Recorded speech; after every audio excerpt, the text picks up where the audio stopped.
Hello दोस्तों, कैसे हो आप। आई होप कि दोस्तों आप लोग बहुत ही अच्छे होंगे और अच्छे से स्टडी कर रहे होंगे। तो दोस्तों इस वीडियो के माध्यम से हम सीखने वाले हैं 3 अंकों का गुणा कैसे किया जाता है। बिल्कुल आसान से आसान तरीके से वीडियो में हम जानने वाले हैं कि दोस्तों 3 अंक का गुणा कैसे करते हैं। तो जल्दी से जीके एंड स्टडी सेंटर को सब्सक्राइब कर लीजिए ताकि ऐसी वीडियो आपको जल्दी जल्दी मिलती रहे। तो चलिए स्टार्ट करते हैं प्यारी से अपनी क्लास।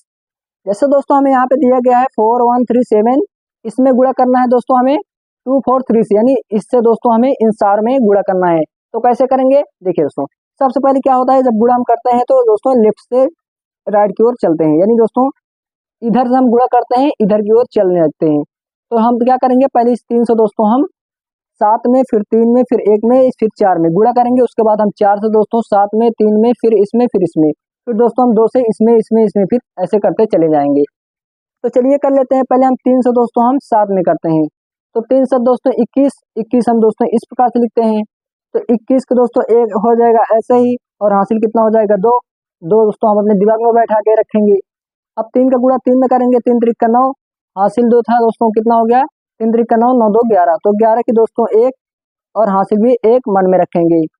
तो 3 का गुणा 3 में करेंगे, 3 का नाम 3, हासिल 1 4। तो हम 4 इस प्रकार से ऐसे उतार देंगे।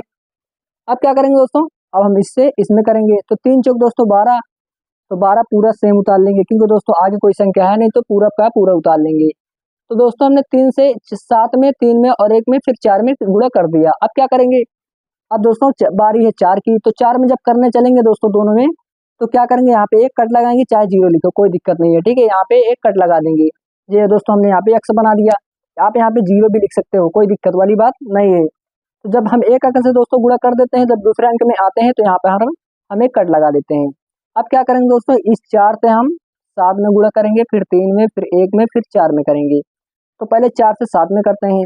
तो 4 सत्ते दोस्तों 28 होता है। तो 28 हो जाएगा 8, और हासिल 2 हो जाएगा 2।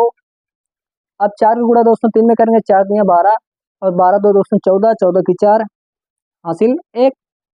अब दोस्तों 4 का 1 में करेंगे, तो 4 का नाम 4, 4 1 5, तो हम 5 ऐसे उतार लेंगे। अब 4 का दोस्तों 4 में करेंगे, 4 चौक 16, तो हम 16 इस प्रकार से उतार लेंगे। अब दोस्तों हमने 3 से भी कर दिया, 4 से भी कर दिया, अब बारी है 2 की। 2 से दोस्तों 2 से अब करेंगे हम 7 में, 3 में, फिर 1 में, फिर 4 में। तो चलिए कर लेते हैं। 2 7 14 दोस्तों। जब दोस्तों तीसरे अंक में आएंगे तो यहाँ पर 2 कट लगाएंगे, एक यहाँ पे और एक यहाँ पे, ठीक है दोस्तों। जब 2 अंक के बाद तीसरे अंक में आएंगे तो क्या करेंगे, 2 कट एकदम किनारे से हम लगा देंगे। अब चलिए कर लेते हैं। 2 7 14, 14 की 4, हासिल मन में रखेंगे 1। अब 2 का 3 में करें, 2 3 6, हासिल 1 7, तो 7 लिख देंगे। अब 2 का 1 में करेंगे, 2 का नाम 2, तो 2 ऐसे उतर जाएगा। अब 2 से 4 में करेंगे, 2 2 चौक 8, तो इस प्रकार से हम 8 लिख लेंगे। अब दोस्तों हमारा 3 में से गुणा हो गया, 4 से भी हो गया, 2 से भी हो गया। अब आगे कुछ नहीं है तो क्या करेंगे, पूरे का हम इस प्रकार से एक रेखा करके यानी बटे कर देंगे पूरा। अब क्या करेंगे दोस्तों, अब पूरे का जब गुणा हो जाता है तो हम जो ऊपर नीचे सेम नीचे रहते हैं दोस्तों, हम उसे जोड़ लेते हैं। तो जैसे यहाँ पे दोस्तों सीधा सीधा हम क्या करेंगे, जोड़ लेंगे। तो चलिए जोड़ते हैं। इसके नीचे दोस्तों कुछ नहीं है तो एक पूरा ऐसे ही उतर जाएगा, और इसके नीचे क्या है दोस्तों 8 1 9, 8 1 दोस्तों 9, तो 9 इसे उतर जाएगा। अब दोस्तों यहाँ पे जोड़ेंगे तो 4 4 4, यानी दोस्तों 4 दूना 8, 4 और जोड़ेंगे कितना हो जाएगा 12, जो कि 12 की 2, हासिल कितना हो जाएगा 1। अब इससे जोड़ते हैं 7 5 12, 12 2 14, 14 1 15, 15 की दोस्तों 5, हासिल 1। अब ऊपर नीचे यहाँ पे जोड़ते हैं 6, यहाँ पे 6 6 2 8, 8 1 9, हासिल 1 10, 10 की 0, हासिल फिर से 1। यहाँ पे 8 8 1 9, ऊपर कुछ नहीं है तो 8 1 9, हासिल 1 10, यहाँ पे 10 आ जाएगा, क्योंकि दोस्तों हमारा क्या हो जाएगा, ये आंसर हो जाएगा। इसी प्रकार से दोस्तों हम यहाँ पर भी कर लेते हैं।